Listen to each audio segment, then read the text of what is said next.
Үндэсний уран чадварыг нэлээд айхтар харуулсан дүр гэж ямар байдгийг бэ?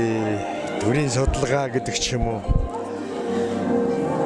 Энийг их тодорхой харуулж сайхан кино болсон байна. Нэлээд хэсэг газруудад нулимс тусааж байлаа. Эцэг их хүн болол өөр хүүхдээ одоо тайзнаас харах, дэлгэснээс харахад болвол нэг айхтар тийм урлагийн мэдрэмж ер нь хардггүй шүү дээ.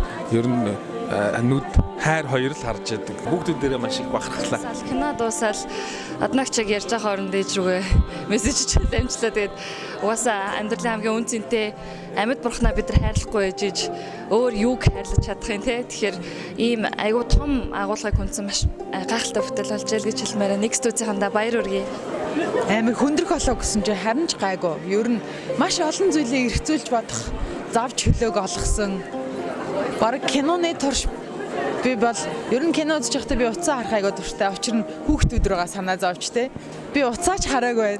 Одоо ч гэсэн уцаа харж амжаагүй. Ээж гэдэг үгний өмнө ямар ч тэмдэгнэр үнгүү болдог, ямар ч тэмдэгнэр хүчгүй болдог. Ээж гэдэг үг л одоо байгаагаараа их сайхан байдаг.